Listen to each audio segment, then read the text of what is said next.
ప్రియమైన దేవుని వల్లరా, క్రైస్తవ జీవితంలో జీవిస్తున్నటువంటి మనము మరి ఈ భూమి మీద అనేకమైన తగు జాగ్రత్తలు అనేవి తప్పనిసరిగా మనము తీసుకోవాలి. అందులో ఒకటి ఈరోజు మనం మాట్లాడుకుందాం. అదేంటంటే ప్రసంగి గ్రంథము మనం చూడగలిగితే ప్రసంగి గ్రంథము 3వ అధ్యాయము మొదటి వచనాన్ని చదువుకుందాం. ప్రసంగి గ్రంథము 3వ అధ్యాయము మొదటి వచనాన్ని చదువుకుందాం. ప్రతి దానికి సమయము కలదు అన్నాడు. అంటే ప్రతి పనికి కూడా దేవుడు సమయాన్ని కేటాయించాడు. ఉదాహరణకి ఏమి తిందుమా, ఏమి త్రాగుదుమా, ఏమి ధరించుకుందుమా అని మీరు చింతించకండి. ఏ దినము వాటి సంగతులను ఆ దినము ఏం చేస్తుందట, చింతిస్తుంది తప్ప మీరు చింతించకండి అని అంటున్నారు యేసుక్రీస్తు వారు. మత్తయి సువార్త ఒకసారి మనం చూడగలిగితే మత్తయి సువార్త 6వ అధ్యాయము 31 నుంచి మనం చదువుకోగలిగితే 6వ అధ్యాయము 31 నుంచి, కాబట్టి ఏమి తిందుమో, ఏం త్రాగుదుమో, ఏమి ధరించుకుందుమో అని మీరు ఎవరికి వారుగా మీరు చింతించకండి. అన్ని జనులు వీటన్నిటి విషయమే విచారిస్తారు. ఎందుకంటే వాళ్ళు లోక సంబంధమైన మనుషులు, లోకంలో బ్రతకాలనుకుంటున్నవారు, లోకం కోసం బ్రతకాలనుకుంటున్నవారు కనుక వీటి కోసం చింతిస్తారు. అన్ని జనులు వీటన్నిటి విషయమే విచారించరు. ఇవన్నీ మీకు కావాలనని, మీరు ఆయన పిల్లలు కనుక, ఆయన నమ్మిన వారు కనుక ఇవన్నీ మీకు కావాలని మీ పరలోకపు తండ్రికి తెలియను. కాబట్టి మీరు ఆయన రాజ్యమును నీతిని మొదట వెతుకుడి, అప్పుడు అవన్నీ మీకు అనుగ్రహింపబడును. రేపటిని గూర్చి చింతించకండి. రేపటి దినము, ఆ దినము అంటే సమయం అండి. దినము అంటే సమయం. రేపటి దినము దాని సంగతులను గూర్చి చింతించును, ఏ నాటికీడు ఆ నాటికి చాలును. అంటే రేపటి దినము దాని సంగతులను గూర్చి చింతిస్తుంది. రేపటి దినము అంటే సమయం. ప్రతి దానికి కూడా ఏముంది అంటున్నాడు దేవుడు, సమయం ఉంది. మనం కూడా చూడండి, అన్ని సమయానుకూలంగా చేసుకుంటూ పోతూ ఉంటాం. చిన్నప్పుడు పెళ్లి చేసుకోకూడదు కదా, పెళ్లి చేసుకోవాలంటే ఒక సమయం రావాలి, ఒక ఏజ్ రావాలి. ఏమండి, ప్రతి పనికి కూడా ఒక ఏజ్ అనేది ఉంటుంది. అలాగే ప్రియమైన దేవుని వల్లరా, ఇలా మనం ఆలోచించుకుంటూ వెళ్తే దేవుడు ముందే బైబిల్లో రాయించేశాడు. ఏమని? ప్రతి దానికి ఏముంది, సమయం ఉంది. తొందరపడకూడదు, గాబరా పడిపోకూడదు, కంగారు పడిపోకూడదు, తొందరపాటు నిర్ణయాలు తీసుకోకూడదు. ప్రతి దానికి కూడా దేవుడు సమయాన్ని కేటాయించాడు. రేపటి దినం రేపటి దినం ఉందనుకోండి, ఈరోజు చనిపోకుండా రేపటి దినం ఉందనుకోండి మనకి దేవుడు దయ వలన. ఏమండి, రేపటి దినాన ఏం జరగాలి, షెడ్యూల్ ఆల్రెడీ ప్రిపేర్డ్. అర్థమైందా? అంటే ఇప్పుడు మనం ట్రైన్కి వెళ్ళాలి. వెళ్ళడం అప్పుడప్పుడు వెయిటింగ్ లిస్ట్లో ఉంటాయి. వెయిటింగ్ లిస్ట్లో ఉన్నప్పుడు మనకి కొంచెం టైం ముందుగానే, ఇదిగోండి ఈ వెయిటింగ్ లిస్ట్ నుంచి బర్త్ అనేది మీకు ఫిక్స్ అయిపోయింది, ఇదిగో పలానా కోచ్లో పలానా బర్త్ అనేది మీకు ఉంటుంది అని మనకు ముందే మెసేజ్ వచ్చేస్తుంది. అంటే మనకు ముందుగానే వాళ్ళు ఏం చేసేసారు, నిర్ణయించేశారు. కనుక ప్రియమైన దేవుని వలన మనం కూడా మన జీవితంలో కూడా దేవుడు ప్రతి దానికి కూడా ఏం చేశాడట, దేవుడు ఒక సమయం, ఇదిగో ఒక సమయం ఉంది. ఆ సమయం ఎప్పుడు జరగాలి, రేపు జరగాలని నువ్వు ఎంత కంగారు పడినా, రేపు అనేది దేవుడు ఆ షెడ్యూల్లో లేదనుకోండి, రేపు జరగదు అది. అర్థమైందా మీకు? రేపు నేను ఈ పని చేయాలి అని నువ్వు అనుకోని కంగారు పడటం వల్ల ఉపయోగం లేదు. రేపు దేవుడు నీకు ఇచ్చిన ఆయుష్ కాలంలో, నీ షెడ్యూల్లో దేవుడు ఇదిగో ఈ రోజున పలాంది జరగాలి, నా కుమారుడి విషయంలో, నా కుమార్తె విషయంలో పలాంది జరగాలి అని కానీ దేవుడు నిర్ణయిస్తే అది ఆ రోజు ఏమవుతుంది, జరుగుతుంది. ఎవరు ఆపినా ఆగదు, ఎవరు చేయాలన్నా జరగదు అది. అంటే ప్రతిదానికి ఏముందని చెప్పాడు దేవుడు? సమయం ఉంది అన్నాడు. కాబట్టి అందులో ఒక మాట దేవుడు చెప్పాడు చూడండి. ప్రతిదానికి సమయం ఎలాగైతే ఉందో అందులో దేవుడు ఒక మాట చెప్పాడు. ఒక విషయం గురించి ఈరోజు మనం మాట్లాడుకుందాం. 7వ వచనంలో 2వ భాగం, మౌనముగా ఉండుటకు మాట్లాడుటకు అని అన్నాడు. మౌనంగా ఉండటానికి ఒక సమయం ఉందట, మాట్లాడటానికి కూడా సమయం ఉంది అని అంటున్నాడు. మనం మాట్లాడకూడని సంగతులు లేదా మాట్లాడకూడని సమయంలో మాట్లాడతాము, మాట్లాడవలసిన టైంలో మాట్లాడము. ఏమండి? అంటే మాట్లాడటానికి సమయం ఉంది, మౌనంగా ఉండటానికి కూడా సమయం ఉంది. మీరు బాగా ఆలోచించాలి. మాట్లాడటానికి సమయం ఉందట, మౌనంగా ఉండటానికి కూడా సమయం ఉంది అంటున్నాడు. అంటే మౌనంగా ఉండవలసిన టైంలో మౌనంగా ఉండాలి. ఎందుకంటే ఈ టైంలో మనం మౌనంగా ఉండాల్సిన టైము, ఈ టైంలో మనం మాట్లాడవలసిన టైము, ఇప్పుడు మనం మాట్లాడాలి అని కొన్ని సమయాలు ఉంటాయి. ఆ సమయాలు అనేవి మనం గ్రహించగలగాలి, ఆలోచన చేయగలగాలి, దేవుని జ్ఞానముతో మనం ప్రవర్తించగలగాలి. ఆ సమయాలు, ఏ సమయం, ఏది మాట్లాడవలసిన సమయం, ఏది మౌనంగా ఉండవలసిన సమయం. ఒకసారి ఎస్తేరు సమయంలో, ఎస్తేరు గారు రాణిగా ఉన్న సమయంలో యూదులందరికీ కూడా చంపమని ఆజ్ఞ అనేది, మొత్తం యూదుల్ని చంపేయాలి అనే ఒక నిర్ణయం అయితే పాస్ అయిపోయింది. ఒక చట్టం చేసేసారు. చేసేసిన తర్వాత మొర్దెకై వచ్చి ఏం మాట్లాడుతున్నాడో ఆమెతో ఒకసారి మనం చూద్దాం. ఎస్తేరు గ్రంథము 4వ అధ్యాయము 12 నుంచి చదువుకుందాం. వారు ఎస్తేరు యొక్క మాటలు మొర్దెకైకి తెలపగా మొర్దెకై ఎస్తేరుతో ఇట్లు ప్రత్యుత్తరం ఇచ్చి, రాజనగరులో ఉన్నంత మాత్రము చేత, అమ్మా నువ్వేదో యూదురాలువై ఉండి నువ్వు రాజ గృహంలో ఉన్నావు గనుక, ఇక్కడ ఉన్నాను గనుక నేను మరి సేఫ్గా ఉన్నానని ఒకవేళ నీ సేఫ్ గురించి ఆలోచించి మిగిలిన యూదుల గురించి ఒకవేళ పక్కన పెడుతున్నావేమో. అర్థమైందా? అంటే ఈయన ఊహ ఇదంతా కూడా. ఆమె అలా ఉందో లేదో తర్వాత సంగతి. ఈయన ఆలోచిస్తున్నాడు, ఆమెను తొందర పెట్టాలి ఎలాగైనా, ఆమె ఈ కార్యానికి, ఆమె అక్కడ ఉండటానికి గల కారణం అదే అని. మరి మొర్దెకై తన మనసులోని మాటలు ఎస్తేరుతో మాట్లాడుతున్నాడు. నువ్వు యూదురాలువై ఉండి రాజనగర్లో ఉన్నావు గనుక ఏముందిలే, నేను సేఫ్ జోన్లో ఉన్నాను, నేను రాజుగారి భార్యని, నాకేం పర్లేదు, నన్ను చంపుతాడేంటి అని నువ్వు అనుకుంటున్నావేమో. నువ్వు తప్పించుకుందువని నువ్వు మనసులో తలంచుకో మాకు. నువ్వు ఈ సమయమందు ఏమీయూ మాట్లాడక మౌనముగా ఉన్న ఎడల యూదులకు సహాయము విడుదలయు మరి ఒక దిక్కు నుండి వచ్చును గాని నీవును నీ తండ్రి ఇంటి వారును నశించుదురు. అంటే నువ్వు మాట్లాడటానికే, నువ్వు ఈ విషయాల గురించి మాట్లాడటానికే దేవుడు నిన్నేం చేశాడు? ముందుగా ఆయన షెడ్యూల్ ప్రకారంగా ముందుగా ఆమెను అక్కడ పంపించేశాడు. అర్థమైందండి? ముందుగా ఆమెను అక్కడ పెట్టేశాడు, ముందుగా ఆమెను అక్కడ రాజు భార్యగా చేసేసాడు. అంటే నువ్వు ఇప్పుడు మాట్లాడాలి. నువ్వు అక్కడికి ఎందుకు వెళ్ళావో తెలుసా? ఈ టైంలో నువ్వు మాట్లాడటానికి, ఈ సమయంలో నువ్వు మాట్లాడాలి. రాజుతో ఏం మాట్లాడతావో, ఎలా మాట్లాడతావో, సమయం చూసుకొని ఎలా మాట్లాడతావో. ఆమె కూడా చూడండి ఎలా వెళ్ళింది. వెళ్ళంగానే రాజు దగ్గరికి వెళ్ళంగానే చెప్పేలా. అర్థమైందా? రాజు దగ్గరికి వెళ్ళింది కదా, రాజు దగ్గర పర్మిషన్ తీసుకొని వెళ్ళింది, రాజు దగ్గరికి వెళ్ళింది. రాజు దగ్గరికి వెళ్ళేసి చెప్పేసిందా? గబగబా చెప్పేలా. ఫస్ట్ ఏం చెప్పింది? అయ్యా మీరు భోజనానికి రండి మా ఇంటికి.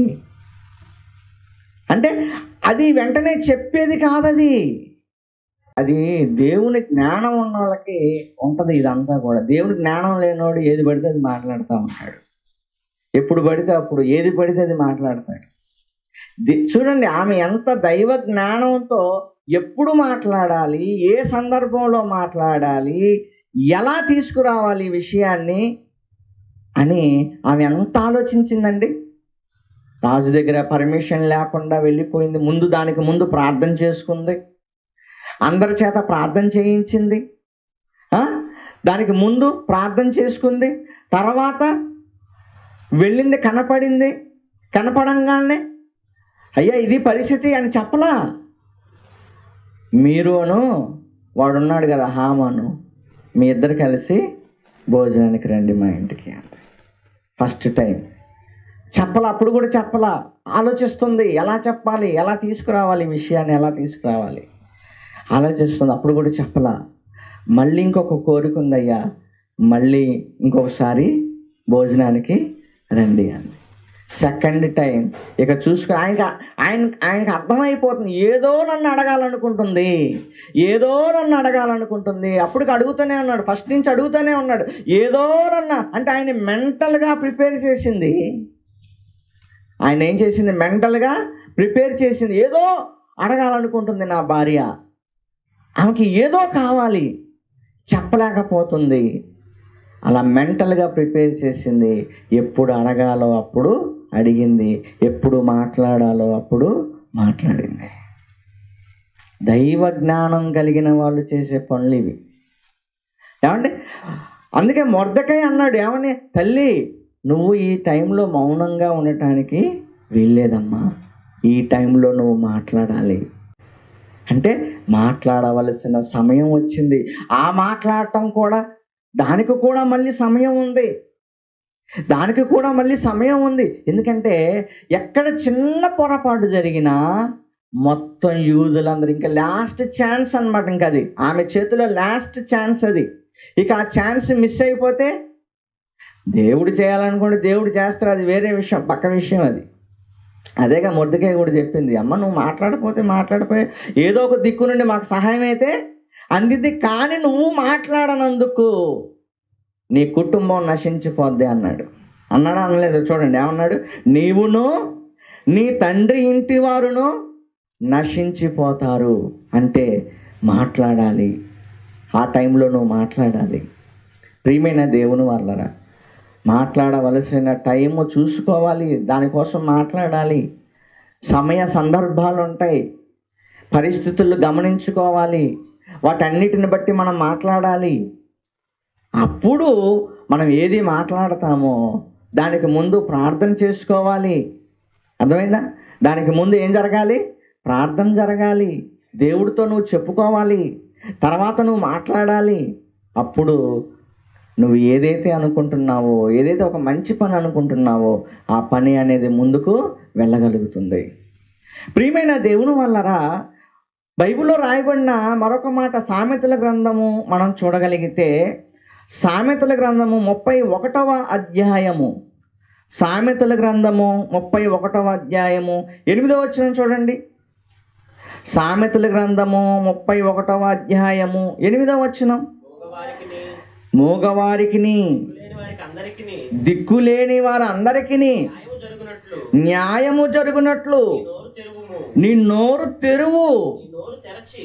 నోరు తెరచి న్యాయముగా తీర్పు తీర్చుము. దీనులకును శ్రమపడున వారికి దరిద్రులకును న్యాయం జరిగించుము. న్యాయం జరిగించటానికి నోరు తెరువు. అక్కడ మౌనంగా ఉండమాక. ఒక న్యాయం జరగాలి. అన్యాయం జరుగుతుంది దిక్కులేని వారికి. ఏమండి, అన్యాయం జరుగుతుంది ఒక మూగవారికి, ఎందుకంటే వాళ్ళు మాట్లాడలేరు కదా.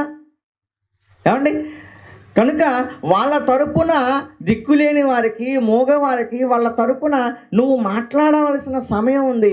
ఆ టైంలో నువ్వు ఖచ్చితంగా మాట్లాడాలి, నువ్వు మౌనంగా ఉండకూడదు అంటున్నాడు. ఏమండి, అపోస్తుల కార్యములు 18వ అధ్యాయం చూడండి. ప్రియమైన దేవుని వారలారా, అపోస్తుల కార్యములు 18వ అధ్యాయము 9వ వచనం. రాత్రి వేళ దర్శనమందు ప్రభు పౌలుతో అంటున్నాడు. ప్రభు పౌలుతో అంటున్నాడు, ఏమన్నా తెలుసా?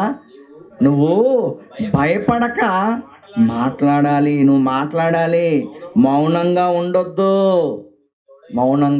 ఈ సమయంలో నువ్వు మౌనంగా ఉండొద్దు. భయపడుతున్నావేమో, భయపడుతున్నాడు కనుకనే వచ్చాడు. భయపడుతున్నావు కనుక నువ్వు భయపడొద్దు. ఎందుకంటే ఇది భయపడి మౌనంగా ఉండాల్సిన టైము కాదు. పెద్ద ప్రమాదమే జరుగుతుంది. ఇది భయపడి నువ్వు మౌనంగా ఉండాల్సిన టైం కాదు. నువ్వు మౌనంగా ఉండొద్దు, నీకేమవ్వదు, నేనున్నాను, నువ్వు మాట్లాడు అని అంటున్నాడు. చూడండి, అంటే ఎప్పుడు మాట్లాడాలో అప్పుడు మనం ఏం చేయాలి, దానికి ఏముంటుంది సమయం. అప్పుడు మౌనంగా ఉండకూడదు, అప్పుడు మౌనంగా ఉండకూడదు. అర్థమైందండి? అప్పుడు మాట్లాడాలి. ఎప్పుడు ఒక న్యాయం జరిగిద్ది అనుకున్నప్పుడు, ఒక మంచి జరిగిద్ది అనుకున్నప్పుడు. ఏమండి, ఇదిగో అన్యాయం అయిపోతుంది, పలానా పరిస్థితులు అన్యాయం అయిపోతుంది కనుక మనం ఈ అన్యాయపు పరిస్థితుల నుంచి తప్పించాలి. ఇదిగో ఇలాంటి పరిస్థితులు, ఇదిగో వీళ్ళకి రక్షణ కలిగిద్ది, వీళ్ళకి వాక్యం అందిద్ది, దేవుని పని బాగుపడిద్ది అనుకున్నప్పుడు తప్పనిసరిగా నువ్వేం చేయాలి, మాట్లాడాలి. అప్పుడు మౌనంగా ఉండకూడదు. అది కూడా సమయ సందర్భాలను బట్టి మాట్లాడాలి. ఏం మాట్లాడాలి, ఏం మాట్లాడకూడదు, ఎందుకు మాట్లాడాలి, అర్థమైందా? అవన్నీ కూడా మనకు తెలియాలి. ప్రియమైన దేవుని వల్లరా, మరి మౌనంగా ఉండాల్సిన టైం కూడా ఉంటుందా మనకి? చెప్పాడు కదా, ప్రతిదానికి ఏముంది, సమయం ఉంది. అందులో ఏముంది, మాట్లాడటానికి సమయం ఉందన్నాడు, మౌనంగా ఉండటానికి కూడా సమయం ఉందన్నాడు. ఏంటి, మౌనంగా ఉండటానికి కూడా సమయమా? అవును, మౌనంగా ఉండటానికి కూడా సమయం ఉంది. చూస్తారా మీరు బైబిల్లో? ఏమండి, ఒకసారి చూద్దాం. యెషయా గ్రంథం 53వ అధ్యాయము 7వ వచనం. యెషయా గ్రంథము 53వ అధ్యాయము 7వ వచనం చూడండి. యేసుక్రీస్తు వారి గురించి రాయబడిన మాట అది.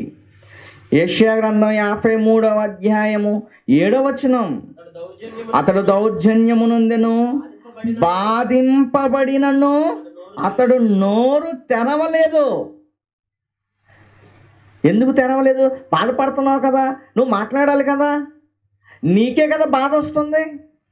ఎవరికో బాధ వస్తే మాట్లాడకపోతే సరేలే అనుకోవచ్చు. అసలు బాధే కదా నీకే బాధ వస్తుంది కదా, నిన్నే బాధ పెడుతున్నారు కదా, నువ్వెందుకు మౌనంగా ఉండాలి? మౌనంగా ఉండాలి. ఎందుకంటే అప్పుడు మాట్లాడకూడదు. బాధింపబడినా మౌనంగా ఉండాలి. చూసారా, ఎప్పుడు మౌనంగా ఉండాలో, ఎప్పుడు మాట్లాడాలో సమయ సందర్భాలు తెలియాలి. దేవుడు ఇక్కడ మాట్లాడుతున్నాడు. ఏమని?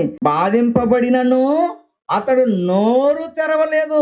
వదకు తేబడు గొర్రె పిల్లయు బొచ్చు కత్తిరించు వాని ఎదుట గొర్రెయు మౌనంగా ఉండునట్లు అతడు నోరు తెరవలేదు. నోరు తెరవలేదు, అతను మౌనంగా ఉండిపోయాడు యేసుక్రీస్తు వారు. ఎందుకంటే ఆ మౌనమే కోట్ల మంది ప్రజలకు రక్షణ. మాట్లాడకూడదు ఆ టైంలో. నేను మాట్లాడితే ప్రజలకు రక్షణ రాదు.